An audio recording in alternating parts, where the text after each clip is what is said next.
Yeah, this is toxicology of plants and toxins. It's a 2+0 course. No?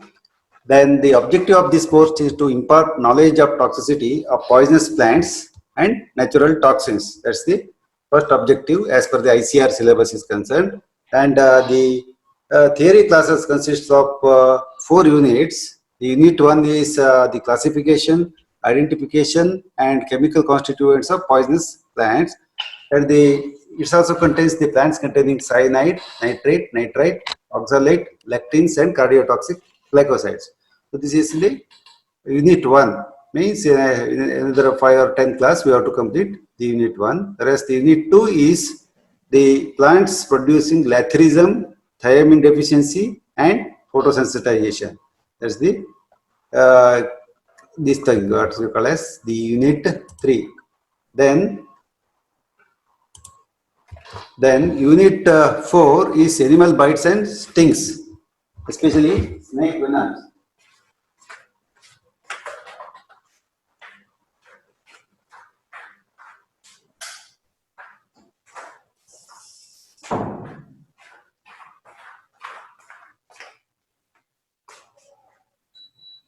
Snake venoms. You are getting me now? Snake venoms. Then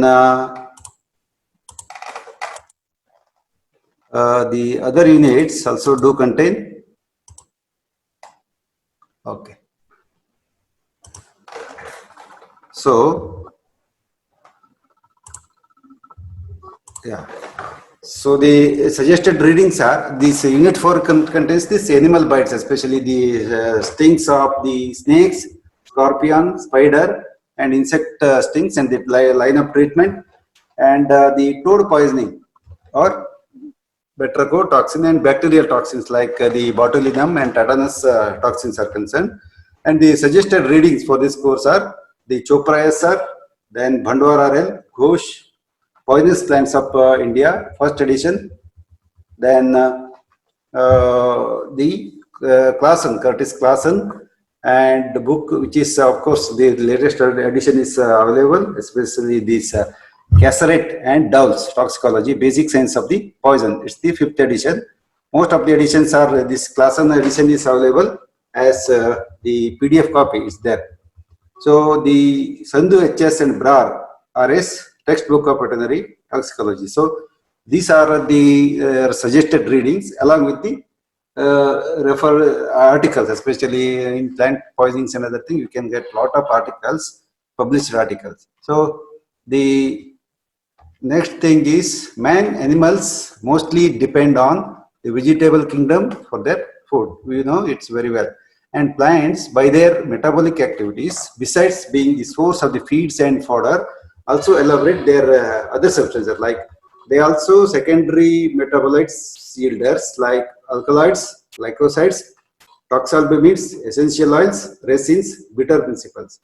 So these are the components of a particular plants are concerned, and many plants are categorized as poisonous plants. So in India, there are about 700 poisonous plant species.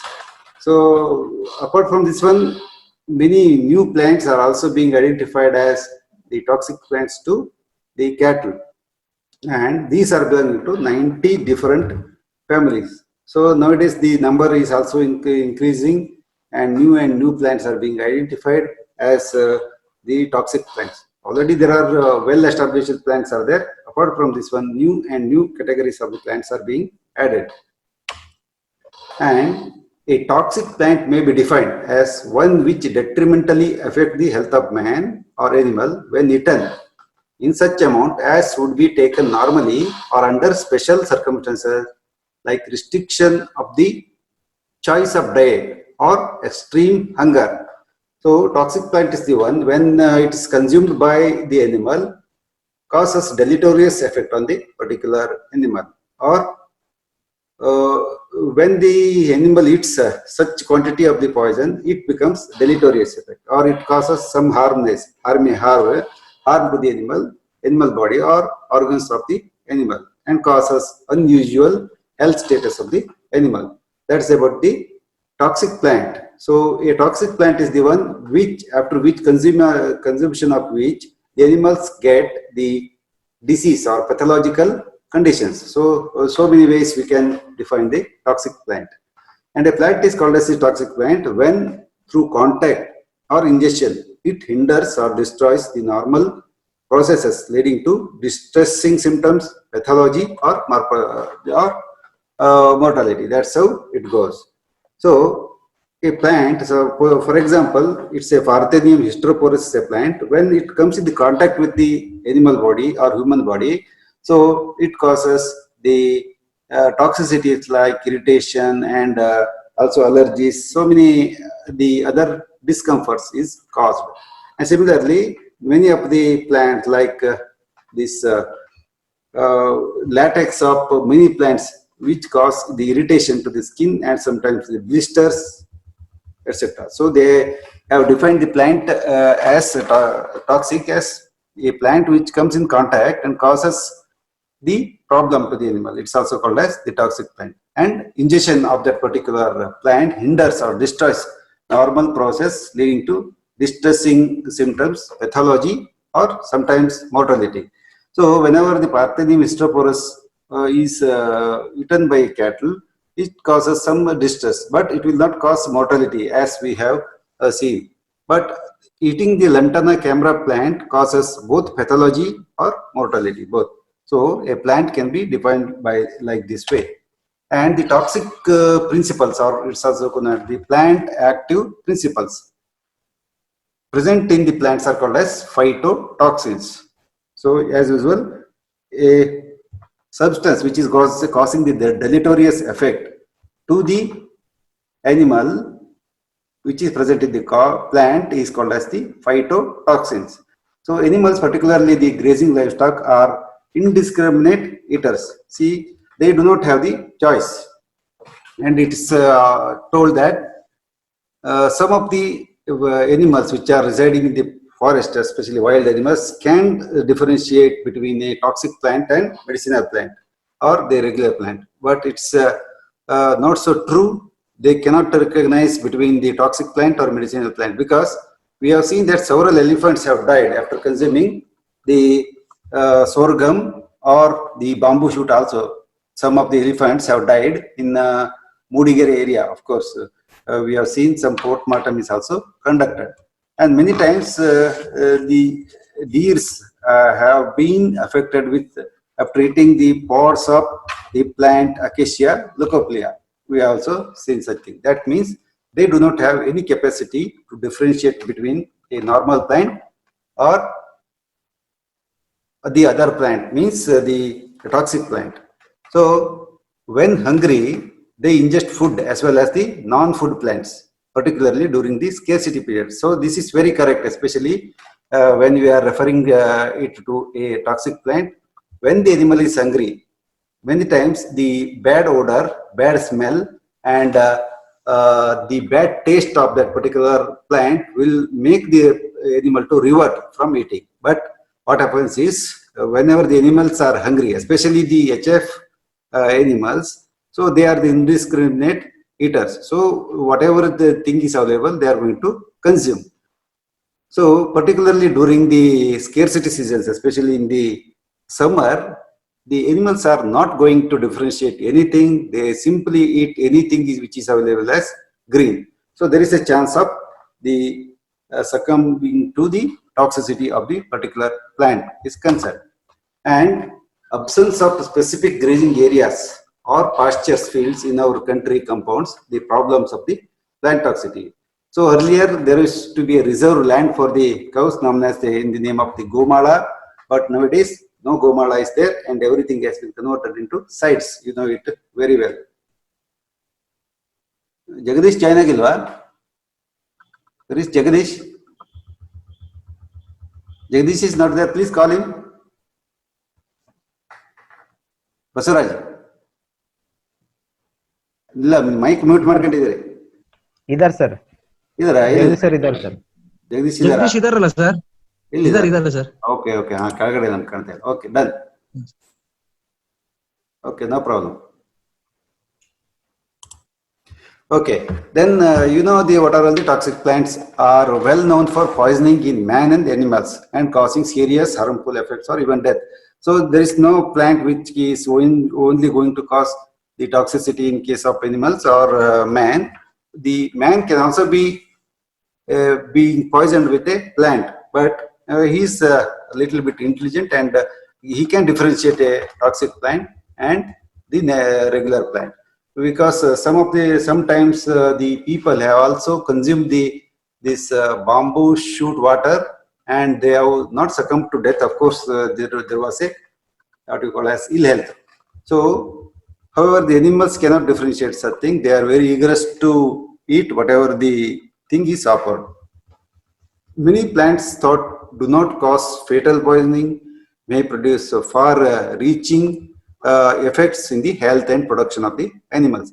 So this is a very right sentence, because all the plants are not going to kill the animal, but sometimes they are going to cause distress, especially the plants like especially the plants like lantana. If it's consumed in small quantity, nothing is going to happen, and sometimes it may end up with certain photosensitization reaction and the animal may recover. So it depends upon the type of the plant, how much quantity especially the plant is being eaten by the animal. That is also very, very important. And what stage on, so many other things are there. Besides causing the adverse effects on the animals, the phytotoxins present in the plant may enter the human food chain through the animal products such as egg, meat and milk.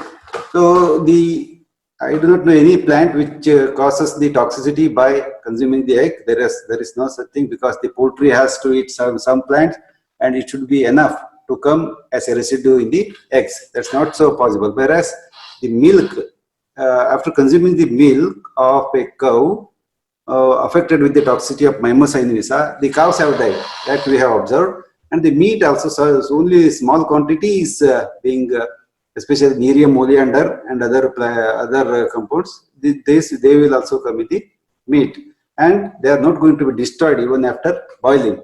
Hence, the veterinary students and field veterinarians should be well versed with the poisonous plants of the region. Here, very specifically, I have told that particular region, they should know what are all the toxic plants. So that's very important, and local database is also very important, because once in 20 kilometers, the plant and fauna is going to be changed.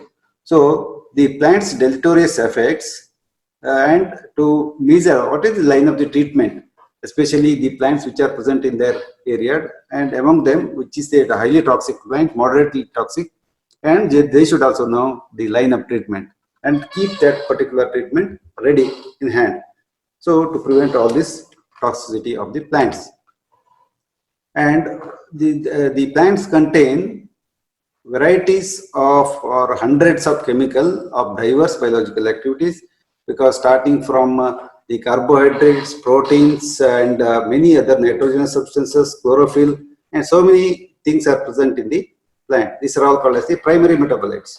Whereas the secondary metabolites are so many secondary metabolites, maybe in hundreds together, they are there, and they cause the animal to succumb to the death. And the secondary metabolites, they themselves are what you call as responsible for the medicinal property of the plants also. And the most of the chemicals present in the plants are harmless and are necessary for the survival of both the plant and animal kingdom. See here, this is a very true sentence, that most of the chemicals present in the plants are harmless. Just like some alkaloids, terpenes, triterpenes, glycosides, etc. They are very much required for the plant survival, because they are the secondary metabolites, and to avoid the predators, these particular things are, especially the contents, are very much essential. And sometimes the plant and the animals, they are required for survival of each other. Whenever the animal eats the plant, it will get the energy or protein or any other nutrients, and when it defecates, the dung becomes a very good manure to the plant to grow. The new plants need to grow. So they are interdependent on each other. The animal and plant kingdom both are interdependent on animals. Interdependent.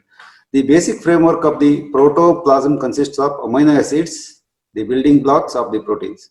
And all the proteins are synthesized to form the basic set of 20 amino acids which are essential for sustaining life. So all the proteins, especially in the plant proteins, in the plant, there are varieties of the proteins are also present because we get, especially we get, as monogastric animals get the proteins directly from the plant based and also from the animal origin, meat, milk or egg. This is the source of the proteins, but majority of the source is also from the plants. So in the plants, there are about the basic set of 20 amino acids which are essential for sustaining the life. So these amino acids are being consumed from the animals and they sustain the life. And the pathway of metabolism that are essential to life are known to be as primary metabolism. So the pathway of metabolism that are essential to the life of the plant are known as primary metabolisms, such as the compounds such as glucose, amino acids, which are directly involved in these pathways are referred to as primary metabolites. The compounds such as the glucose is also present in the form of the starch or cellulose, especially in case of the plants, and some plants directly eat the glucose. And of course, the amino acid complex is present in most of the plants, which are directly involved in the pathways are referred to as primary metabolites. These are all the primary compounds which are required for the life of the plant. And compounds other than the primary metabolite are also produced by the plant through the secondary pathway, and even some primary metabolites, like just like some of the sugars, may occur secondarily. Means secondary metabolites are what you call as not so essential to the plant. Even without that also the plant may grow, but it is acting as a defense mechanism of the plant, maybe a cyanide, glycosides, and so many other plant constituents. The functions of these secondary metabolites. See, the secondary metabolites are like alkaloids, glycosides, terpenes, triterpenes, tannins, and so many other things are not clearly understood. Why they are present in the plant? What is the necessity? This is not whether they are required to the plant or not, and they do not appear to be essentially related to the sustenance of the life. Means if you remove the part of these alkaloids and glycosides also, the plant can survive. But the reason for why these secondary metabolites are present, it is not so clear. What is the relation between this and sustenance of the life? Of course, even though if you remove the alkaloids, glycosides, etc., the plant is going to survive under controlled condition. That's what the experiment says. Plant toxins may be referred to as secondary plant metabolites, which are toxic compounds. All the toxic compounds which are present in the plant are secondary metabolites, secondary plant metabolites. Whereas the primary plant metabolites like the sugar, sucrose, sugar, or the proteins and amino acids are the primary metabolites. So the secondary metabolites are the toxic compounds, and most of these secondary toxic metabolites do not have any apparent function in the plant except for defense or mechanism or survival of the adaptations. See, the secondary metabolites, suppose the plant has to live, especially in almost all the fast growing plants or sprout or young shoots, the cyanide is present in the one or the other format, means one or the other level. But this is required so that the predators of these plants are the herbivorous animals, just like cattle, sheep, goat, and the other animals. The plants need to be protected from these herbivorous animals. That's why the cyanogenic glycosides are there. Whenever the plant is consumed by those animals, they are going to die and the plant is going to survive. Maybe such mechanisms may also hold good for the other metabolites like the glycosides, terpenes, and many other things are there. Of course, the terpenes and other materials are said to be protected from the insects. And this is the main category of the plant principles that may be categorized as follows. The number one category is alkaloids, terpenes, glycosides, then the proteinaceous compounds are also present, organic acids are present, resins, and resinoids are present in the plant as secondary metabolites, and all these are toxic principles in nature.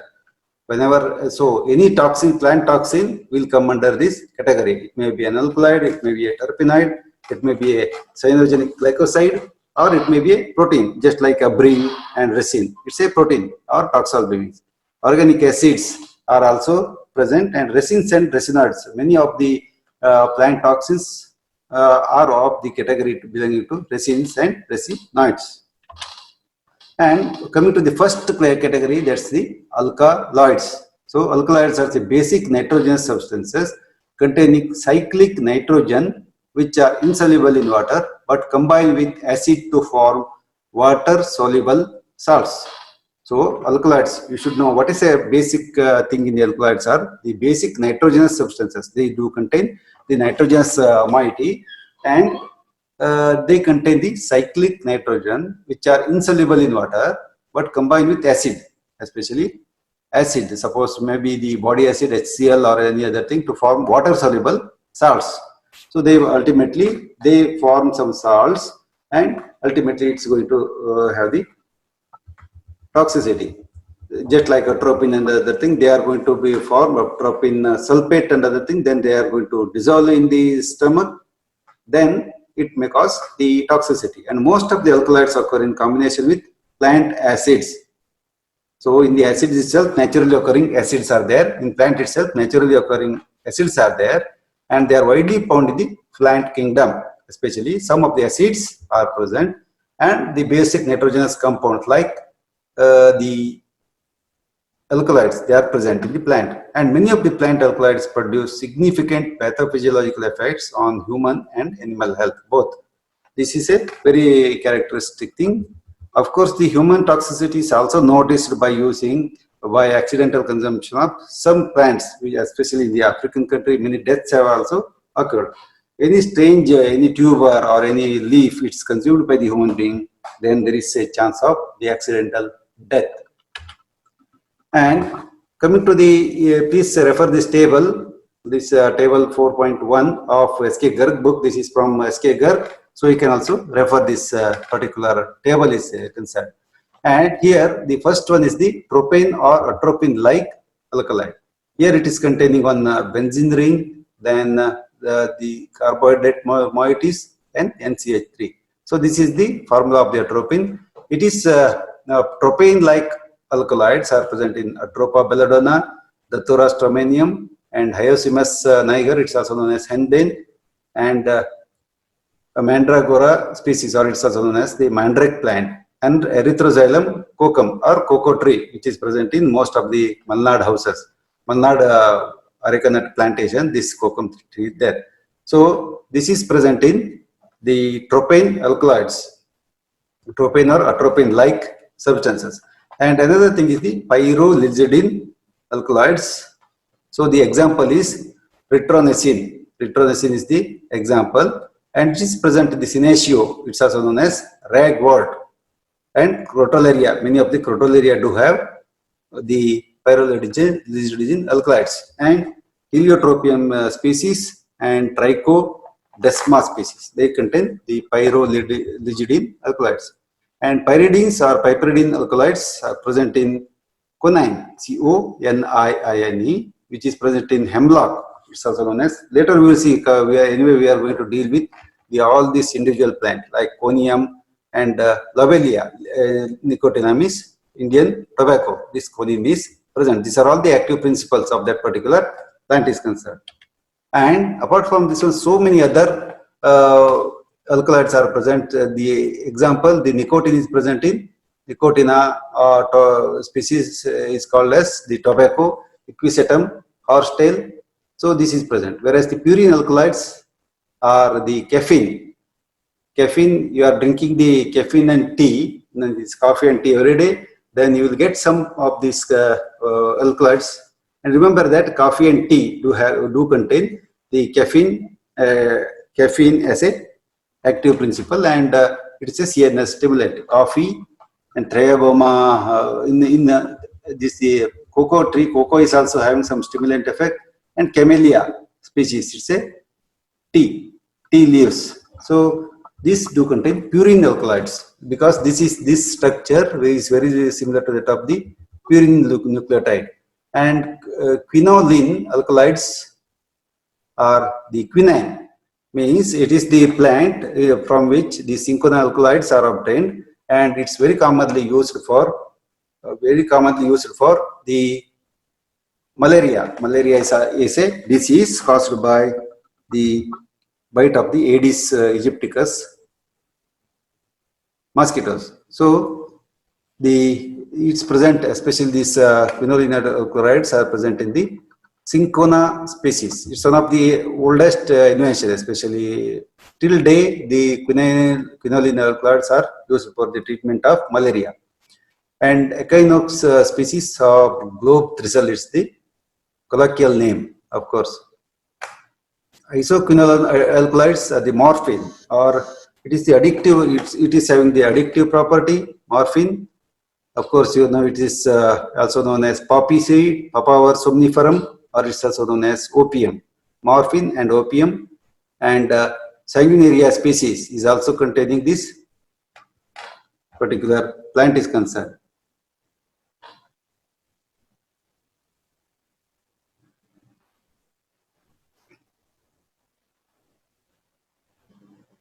Then the indole or indolizidine alkaloids are strychnine. You know that for each alkaloid you have to remember one example. That's from Strychnus noxomica. Strychnine is the classical example. Apart from this one, claviceps or ergots, they are also alkaloids. And psilocybe, that's which are present in the mushroom, Amanita muscaria.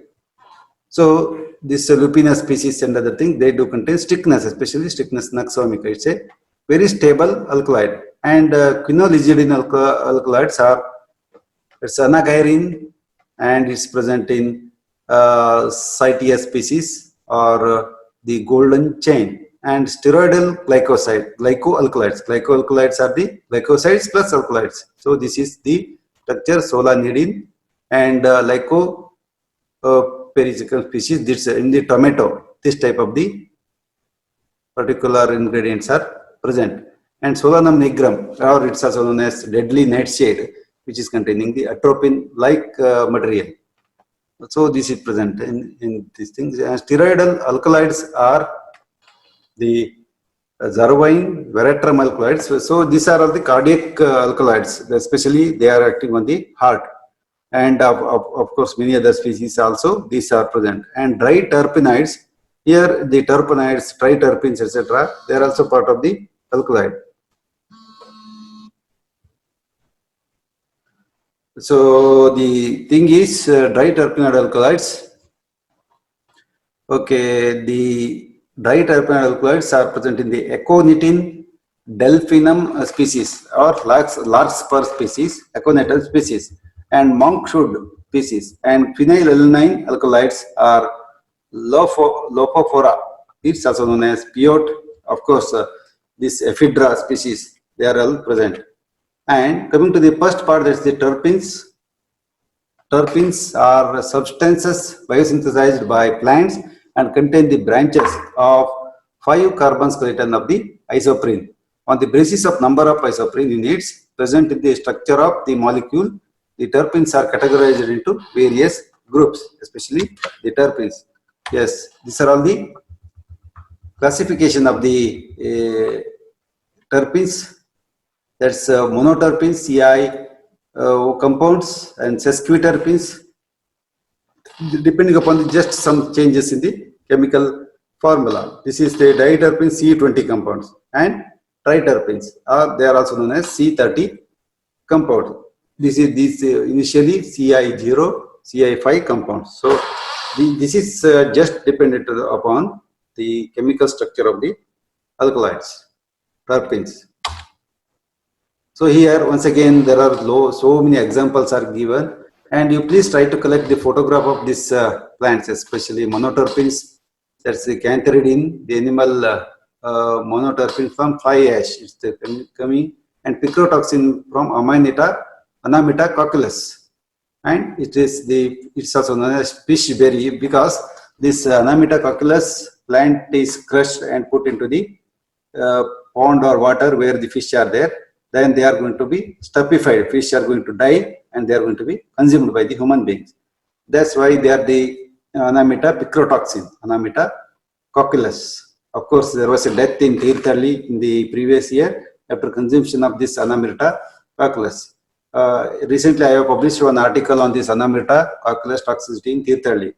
Okay, these sesquiterpene are coramitin from Coria myrtifolia and gingerin from gingeria, helinalin from Helinum microsporum. So these sesquiterpenes and diterpenes, andromeroxin and aconitum form, aconitin is one of the important terpenes.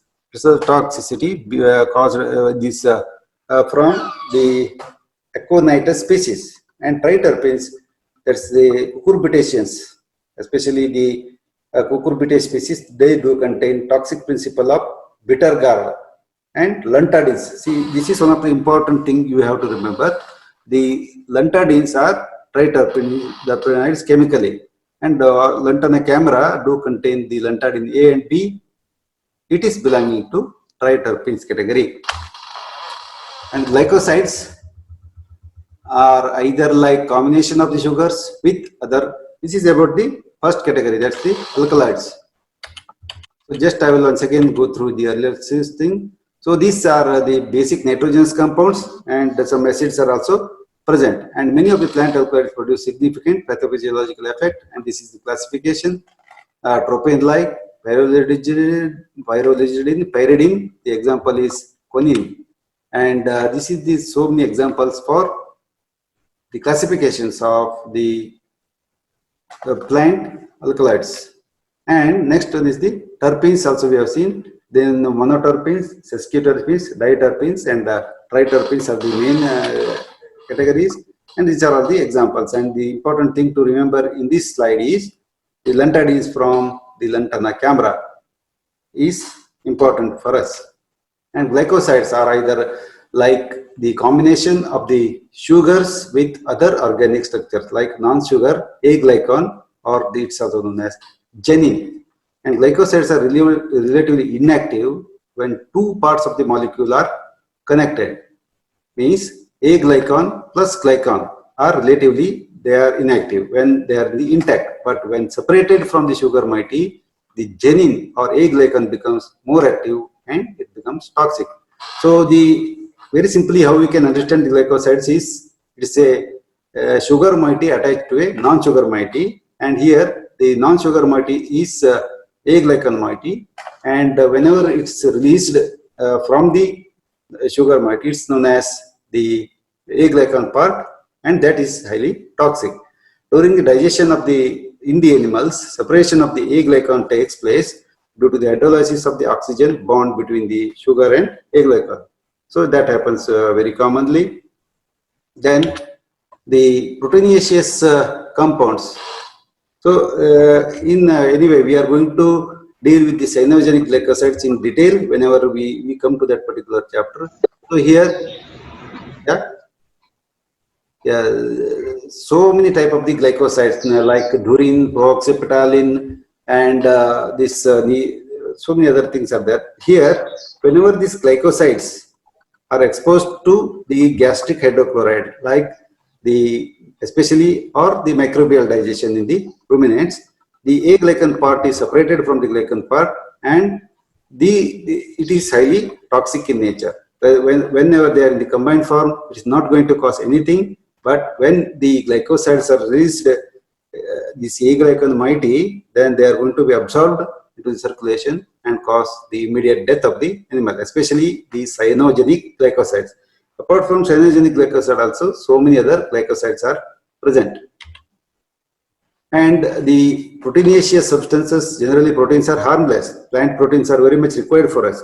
But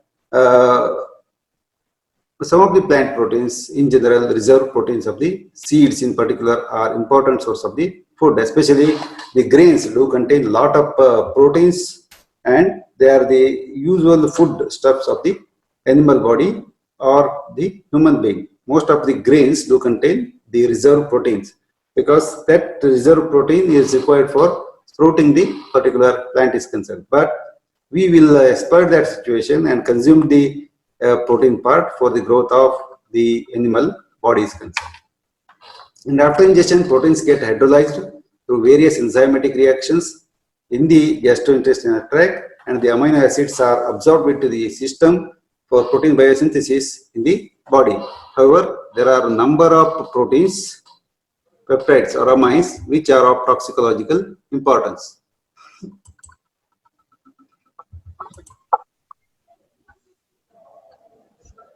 Yeah. Amines which are of toxicologically, they are important proteins. Example is the toxalbumine, released by the Ricinus communis, and also abrin is also a toxalbumine. It's also a protein which is highly toxic. Abrin is from Abrus fructorius plant. It's one of the plant. So first is the plants containing the pyroligidin alkaloids. The pyroligidin alkaloids are toxic to animals and occasionally to the human beings also.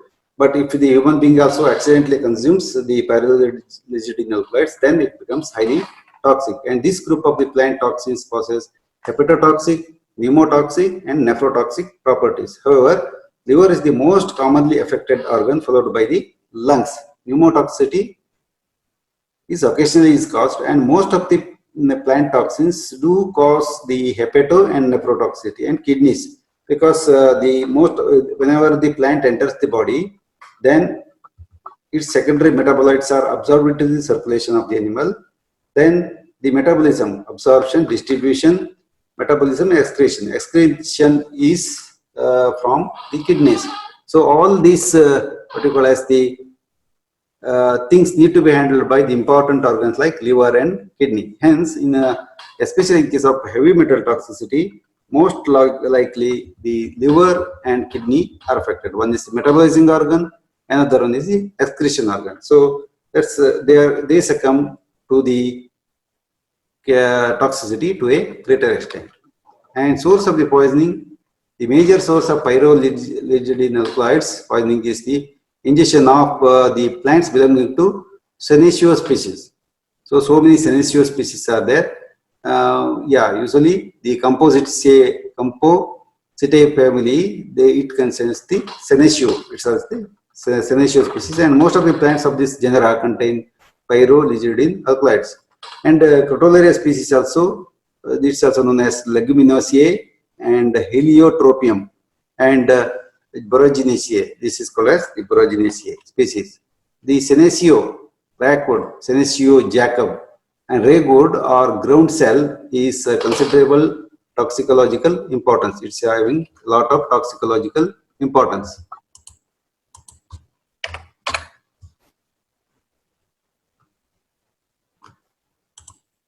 So, and more than 1,200 species of the plants are existing in all over the world, of which out of the 25 are demonstrated to be potentially toxic, especially in the Senecio species. So among the same species of the plant, all need not have toxicity, same family of the genus and family, there will be a change, and once again from time to time and from the season to season, area to other area, the toxicity may change. And some of the plants of this genus, especially the Senecio, with considerable toxicity potential include Senecio burchellii, Senecio jacoba. S. jacoba or Senecio jacoba is one of the important plant that causes the toxicity in case of cattle, and Senecio vulgaris, Senecio aquaticus, and many other Senecio species are also toxic.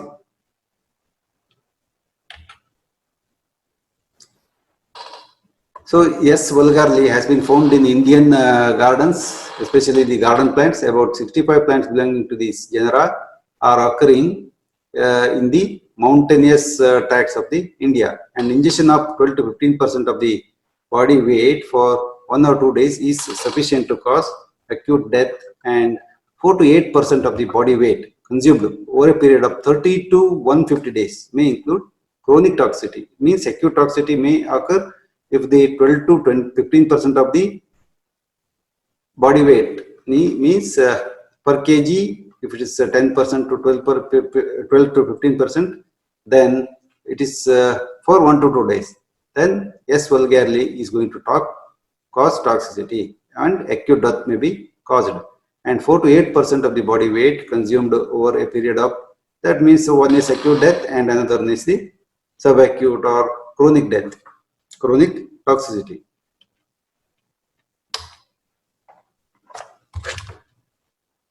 Then more than 70 species of the Crotalaria are found in India, and Heliotropium species which are toxic to animals are Heliotropium europaeum, Heliotropium that's the Acalypdi, or many other species of these plants are toxic.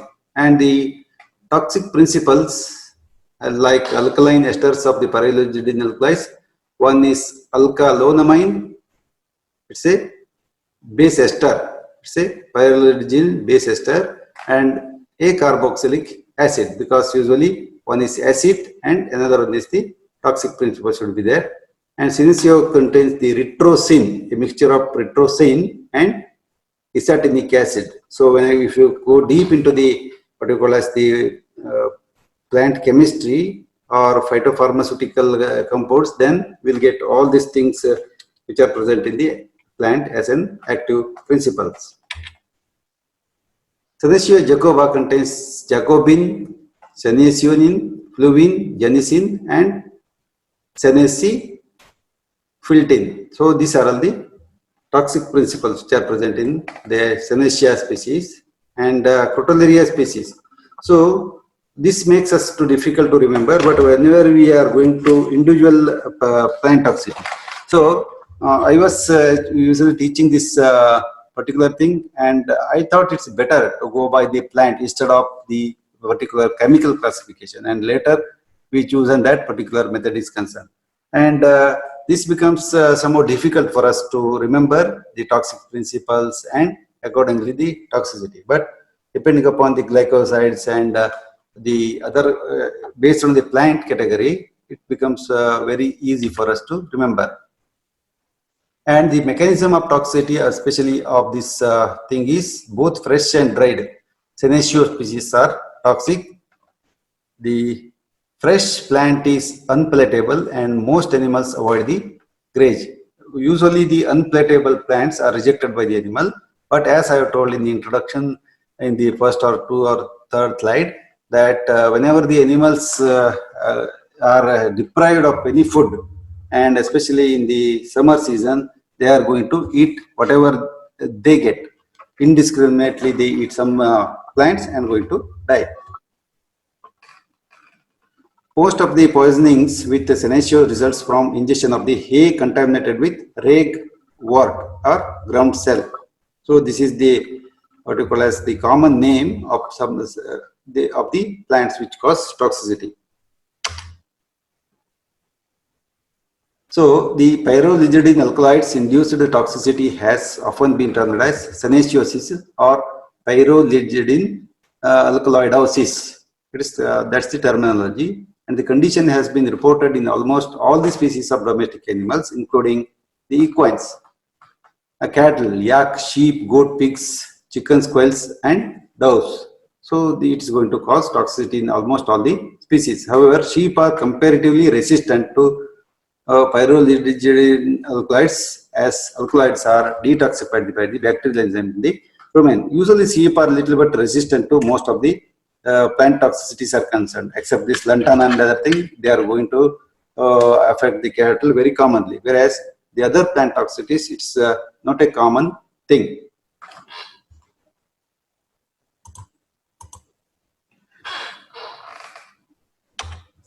The exact mechanism by which the toxic alkaloids include toxicity is not precisely understood, and pyrrolidine alkaloids produce their effect on the tissues by causing necrosis, inhibiting mitosis, and causing megaloblatosis, or acting directly on the blood vessels and causing edema and vascular diseases or damage.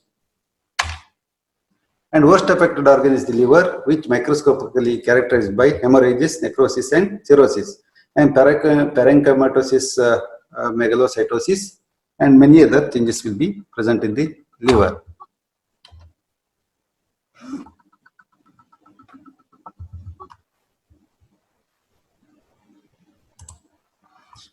Edema, fibrosis, and other things are the characteristic feature, especially the posterior edema and perineal edema, and especially in the lungs of the horses. There are some what we call as the lesions will be present.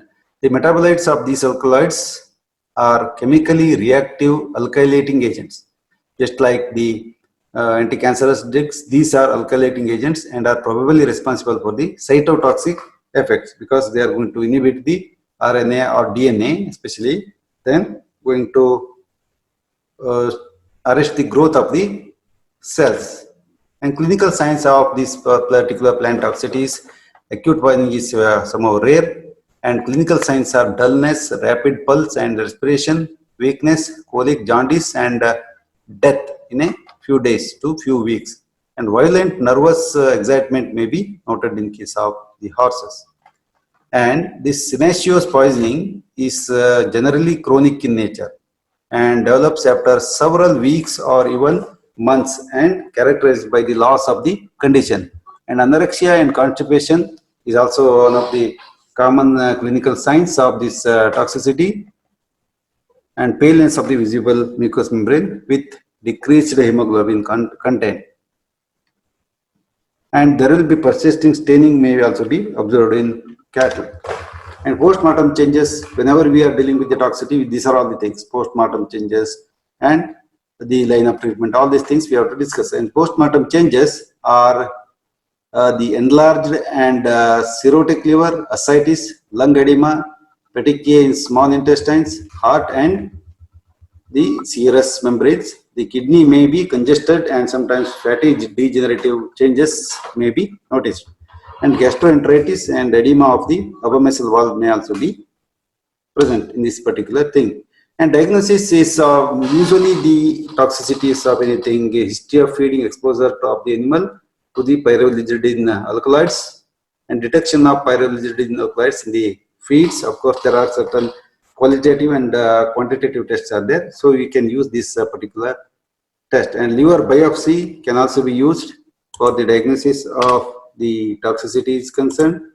Then the clinical pathology, liver function tests like AST, ALT1 and creatinine, they will be enhanced. And post-mortem lesions, even though they are not so characteristic, we can use them as the guide. And coming to the treatment, senecio poisoned horses, usually the senecio poisoning is seen in case of horses, and it may be treated with 10 to 15 gram crystalline methionine in 1 liter of the 10% glucose saline injected slow intravenously. Methionine, or it's a amino acid containing preparations, and or any preparations which are containing the essential amino acid. 10% glucose saline injected intravenously, especially methanogenesis inhibitors like chloroform or chloral hydrate retard pyrrolizidine alkaloid metabolism in the rumen of the sheep, and these agents may be employed as a protective measure for the sheep grazing or plants containing these alkaloids.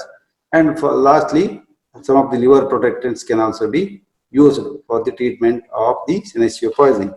So this is about the senecio poisoning, and we are in the end of this particular class.